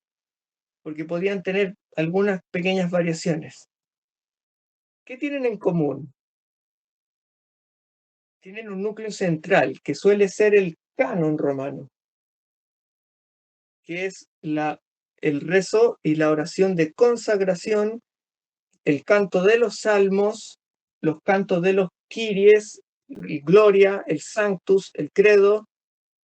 A veces en ciertos pueblos le cambian el orden o les cambian algunas cosas, pero vamos a dejar esto bien ordenadito. Y cuando San Pío V, que es el mismo que difundió el uso del Santo Rosario a nivel popular y que logró ganar la batalla de Lepanto a fuerza de oración del Santo Rosario, mandó a toda la cristiandad a rezar el Santo Rosario y nos hizo ganar una batalla que era imposible. Nosotros teníamos unas cuantos barcos, mientras que los musulmanes tenían miles de barcos más poderosos que nosotros, y el Papa San Pío V, hombre muy, muy sabio, dijo, aquí está, y mandó le habían mandado de regalo desde la Nueva España una copia de Nuestra Madrecita de Guadalupe. La mandó a poner, se la pasó al capitán, al general de los navíos, y el general, capitán, lo puso en el mástil, puso el cuadro en el mástil de Nuestra Madrecita de Guadalupe. Y San Pío V dijo, mandó un comunicado a todas las ciudades y pueblos y dijo, la batalla va a ser tal día a tal hora. A esa hora, a ese día, todos los católicos rezando el rosario. Todos rezando el Santo Rosario. Y ocurre un milagro. Y logramos volar a los musulmanes. Y estuvimos a punto de perder toda la iglesia en Europa. Hubiese quedado la iglesia solo acá en el mundo hispano. La iglesia, por lo menos en lo que es Europa, porque los musulmanes ya casi se habían comido toda la península, todo lo que es España, ya estaban llegando a Francia, lograron sacarlos de una forma humanamente inexplicable. Nuestra madrecita, como siempre, perfecta ella, Virgo Potens, ora pro nobis. Esas cosas. Nosotros como católicos tenemos que reconocer de que hay cosas que nosotros estamos demasiado acostumbrados a sacarlas por lógica o por temas históricos, temas arqueológicos, pero se nos olvida lo espiritual. Que todo esto tiene un orden espiritual. Año litúrgico, de hecho podemos decir que significa año espiritual. Porque si es el año material, es el año que está en los calendarios y en los relojes. Pero el año litúrgico, la línea del tiempo en el que vivimos los católicos es el tiempo espiritual. Y espiritual no significa supersticioso, ni significa reiki, ni significa cualquier cosa extraña, no. Significa el Paráclito. Espiritual significa huellas del Paráclito, que afirman la verdad de Cristo. Es seco, duro, sí o no. Tal como Cristo dice, ¿estáis conmigo o estáis contra mí? No hay de otra. ¿Alguien ha escuchado hablar de una espiritualidad como esa? Casi siempre cuando hablan de algo espiritual dicen, ay, no, que usted cómo se siente, que se sienta bien, bla, bla, bla, bla, bla, bla, como un sentimentalismo. Por supuesto que los sentimientos son importantes, pero en estos casos no hay donde perderse. Uno está con Cristo o no está contra Cristo. Entonces, respondiendo a lo que preguntaba la hermana, desde el rito latino, cuando nace nuestra Santa Misa, y luego, segundo momento importante, permiso, mi señor. Permiso, mi señor. Segundo momento importante que fija al latín como, ¿por qué Dios? La pregunta es como que uno se lo puede preguntar, así como en la noche cuando se está quedando dormido. ¿Por qué Dios eligió el latín como idioma de la Santa Iglesia? Es la Vulgata.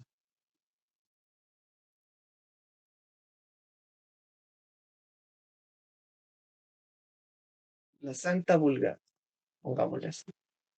Santa Vulgata.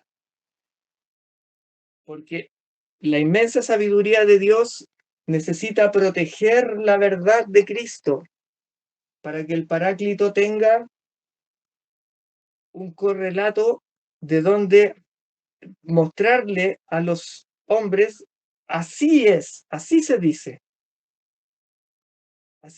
la verdad de Cristo. Y el latín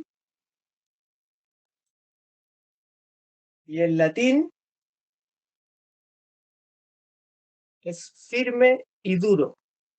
Es como escribir en el mármol, como suelo decir.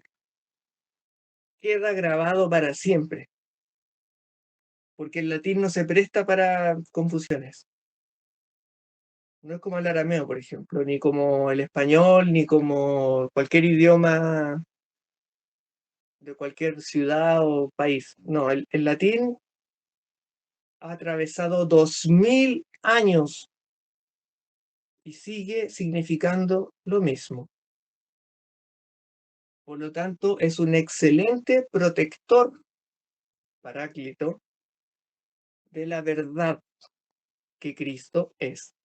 Entonces, Dios fue muy sabio a la hora de elegir el latín como en base, por decirlo así, protector para transmitir la verdad de Cristo. ¿Por qué? Porque obviamente Dios sabe que va a venir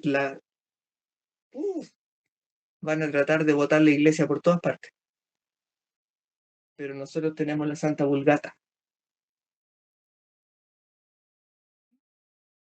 que es la recopilación de la palabra de Dios y que gracias a la inspiración del Paráclito, el Papa Dámaso I con San Jerónimo, impresionante personaje, santo, que muy, muy, muy sabio, logró armar y fusionar todo de una manera tan fina y elegante que dura hasta nuestros días. Al punto que los que se quisieron pasar de listos en la época en que empezó a empezar el luteranismo, el protestantismo y todo eso, y empezaron a querer hacer sus propias Biblias, se les metió ese bichito de Jehová. Por no querer seguir la Vulgata. El Espíritu Santo, el Paráclito, por algo ha protegido la Vulgata, porque las cosas que no son de Dios se van. Pero el Paráclito protegió la Vulgata en latín. Pero los que quisieron hacer las traducciones, sobre todo los protestantes, dijeron, vamos a ir a preguntarle a los judíos, pero no a los judíos de Judea, no, los judíos de Alemania, los que ya estaban, estamos hablando del año 1500 o 1600. Esos judíos ya habían inventado esa palabra ficticia Jehová. Entonces, por no seguir y no confiar en el Espíritu Santo, se les infiltró el tema de Jehová. Y el Concilio de Trento, como les decía, con el Papa San Pío V, logró levantar la iglesia, logró difundir el Santo Rosario y logró sellar a la misa del rito latino como nuestra misa original. Disculpen, no alcancé a leer la pregunta. ¿Se puede decirla al aire o no tiene micrófono? O volver a escribirla. Decía que en qué año San Jerónimo tradujo al latín del griego. Aproximadamente en el año 350. Gracias. Lo que mencioné después como año fue cuando llegaron los protestantes. La Vulgata, la Santa Vulgata, es aproximadamente del año 380, por ahí. 350, 380. Es aproximadamente la época de San Agustín. Y a lo que me refería es que y ahí se sentó la base sólida para que el Paráclito pudiera seguir defendiendo a Cristo a través de todos los siglos. Pero quienes desconfiaron de la Vulgata, es decir, desconfiaron del Paráclito y la herencia que nos dejó, que es la Santa Vulgata, quisieron ir donde los judíos a preguntarles y pedirle y comprarles libros del Pentateuco, el Bereshit, de la Torá y todo eso, pero ya las tenían alteradas. Porque a los judíos no les gusta que digan Yahvé. Y ahí inventaron el nombre Jehová para ocultarlo. Entonces se tuvieron que comer todas esas mañas, esas manías que tienen los judíos como para ocultar cosas. Y les quedaron las traducciones así, por querer pasarse de listos y no aceptar al Espíritu Santo que ya venía diciendo, esta es la forma. No, ustedes no tienen eso. No, Jehová no es el demonio, Jehová es una palabra inventada. Que se forma... Pregúntemelo por interno y le voy a explicar cómo se forma la palabra Jehová. Hay es como un constructo de letras. Es una palabra clave, por decirlo así, que los sacerdotes judíos de Alemania, los masoretas, sabían que eso significaba Yahvé. Pero los protestantes no sabían y decían, aquí dice Jehová, ¿ve que la iglesia nos mintió? La iglesia decía que el nombre era Yahvé. Pero nosotros fuimos donde los judíos y les preguntamos y el nombre es Jehová.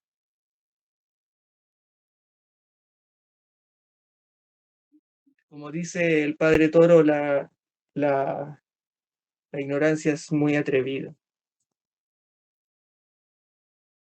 Bueno, retomemos el año litúrgico para que dejemos un poco más claro y podamos cerrar con un buen y bonito avance, permiso mi señor, de algo que sería muy bueno que lo tengan anotado, aprovechando la pizarra, porque si no se los hubiese tenido que dictar, que es esto.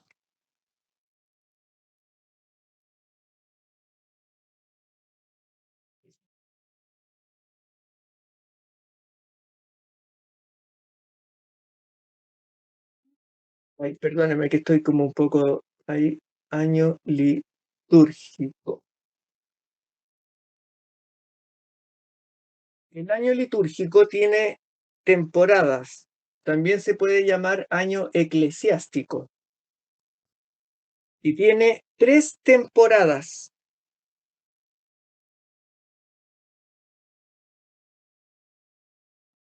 Primera temporada de Navidad.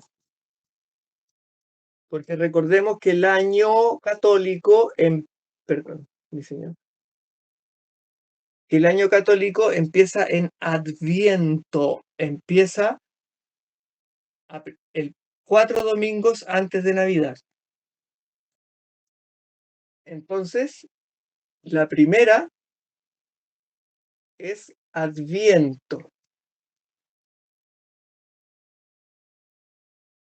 Si no alcanzan a ver, de ahí voy a tratar de acercar la cámara. Adviento, la segunda es Navidad.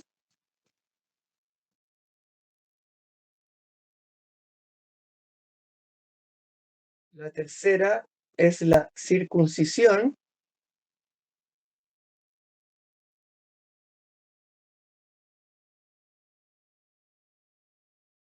Y la cuarta es Epifanía, que justo termina hoy.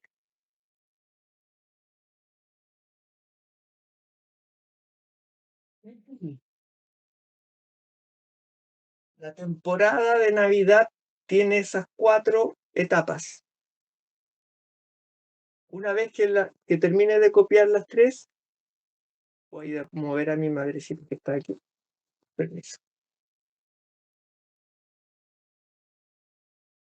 Temporada de Navidad.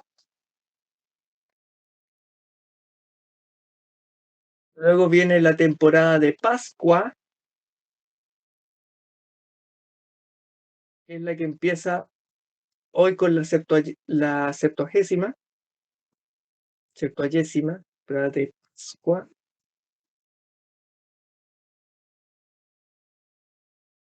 Lo vamos a marcar así para que se note que es data.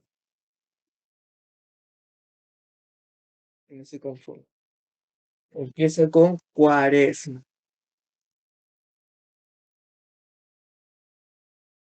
Luego las vamos a ir explicando. Cuaresma. Luego Semana Santa.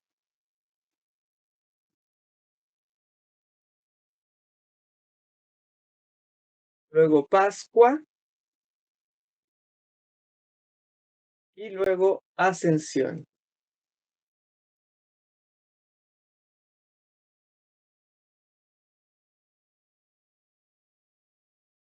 Luego temporada de Pentecostés.